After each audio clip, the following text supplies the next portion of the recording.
ពលករធ្វើចំណាក់ស្រុកខុសច្បាប់ម្នាក់ដែលកំពុងជាប់ឃុំនៅប្រទេសឥណ្ឌូនេស៊ីអំពាវនាវរកកិច្ចសង្គ្រោះបន្ទាន់បន្ទាប់ពីត្រូវឈ្មួញលក់កម្លាំងពលកម្មបន្តពីទូកនេសាទមួយទៅទូកនេសាទមួយទៀតអស់រយៈពេល7ឆ្នាំ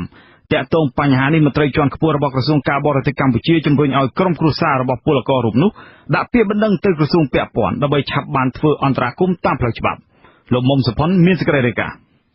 ពលករខ្មែរចំណាក់ស្រុកដែលកំពុងជាប់ខ្លួនធ្វើជាកម្មករទូកនេសាទនៅប្រទេសឥណ្ឌូនេស៊ីអំពាវនាវឲ្យរដ្ឋាភិបាលកម្ពុជានិងអង្គការសង្គមស៊ីវិលដែលធ្វើការពាក់ព័ន្ធជួយអន្តរាគមន៍សង្គ្រោះជីវិតគាត់ឲ្យបានត្រឡប់មកប្រទេសកំណើតវិញ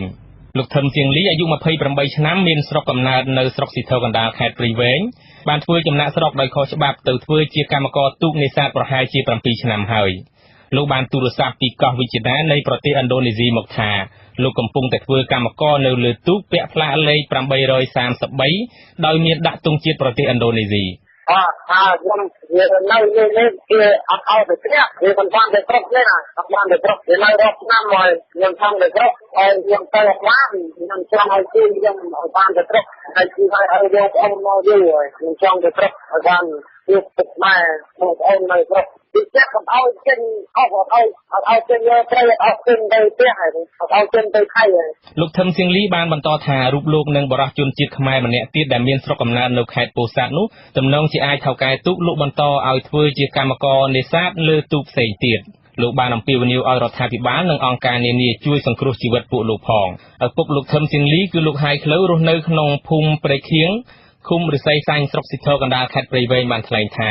លោកត្រេកអរដូចជាកូនរបស់លោកបានកើតម្ដងទៀតនៅពេលដែលទទួលដំណឹងពីកូនថានៅមានជីវិតនៅឡើយយើងនឹកមិនគ្រូទៅ7ឆ្នាំហើយដែលបានអីផងហើយខ្ញុំនឹងវាមិនចេះនឹងតាក់ទងថាណាគេទៅប្រាប់បាននៅខាងអាត់ហុកហ្នឹងទទួលវាទេមកហ្នឹងបានតាក់ទងជាមួយអាត់ហុករហូតហ្នឹងគឺនិយាយវានិយាយរងាយហ្នឹងដូចថាកូនខ្ញុំហ្នឹងវាបាត់ដំណឹងហ្នឹងដូចថាកូនហ្នឹងរស់សាថ្មីហ្នឹងគ្រូអ្នកនាំពាក្យក្រសួងការបរទេសកម្ពុជាលោកកុយគួងធ្លាប់មានប្រសាសន៍សុំឲ្យក្រុមគ្រួសារដាក់ពាក្យបណ្ដឹងដោយមានព័ត៌មានពីជនរងគ្រោះដែលជាប់ខ្លួននៅក្រៅប្រទេសនោះឲ្យបានជាក់លាក់ដើម្បីងាយស្រួលឲ្យអាជ្ញាធរខ្មែរសហការជាមួយនឹងអាជ្ញាធរនៃប្រទេសឥណ្ឌូនេស៊ីធ្វើអន្តរាគមន៍ក្នុងករណីនេះចំណែកឯអ្នកសម្របសម្រួលអង្គការអាត់ហុកប្រចាំនៅខេត្តព្រៃវែងគឺអ្នកស្រីអៀងកំលីបានថ្លែងថាគាត់កំពុងតែជួយប្រមូលព័ត៌មានលម្អិតផ្សេងៗដើម្បីឲ្យក្រុមគ្រួសារទៅរកកិច្ចអន្តរាគមន៍ពីក្រសួងការបរទេសកម្ពុជាខ្ញុំបានឯកសារខ្លះហើយមានរូបថតមានសម្បត្តិកំណើតរបស់គាត់ហើយដោយសារតែយើងអាចតាក់ទងមួយគាត់បានគាត់មានទូរស័ព្ទដែលអាចតាក់ទងបានហើយមួយទៀតយើងដឹងពីតំបន់របស់គាត់ដែលគាត់រស់នៅយើងស្គាល់លេខទូកអញ្ចឹងមិនន័យថាមានលទ្ធភាពច្រើននៅក្នុងការដែលអាចមើលទៅខាងរដ្ឋាភិបាលអាចជួយអន្តរាគមន៍យកគាត់បានមកវិញចង់និយាយថាព័ត៌មានដែលយើងបានដឹងវាជាក់លាក់ប្រជាពលរដ្ឋខេត្តព្រៃវែងប្រមាណជា 40,000 នាក់បានចេញធ្វើចំណាក់ស្រុកនៅក្រៅប្រទេសហើយមានជាង 18,000 នាក់ផ្សេងទៀតចេញរកការងារធ្វើនៅក្នុងស្រុកក្នុងចំណោមប្រជាពលរដ្ឋទូទាំងខេត្តនេះមានចំនួនសរុបប្រមាណជាង 1 លាននាក់ខ្ញុំមុំសុផុនវិទ្យុអាស៊ីសេរីរាយការណ៍ពីខេត្តព្រៃវែង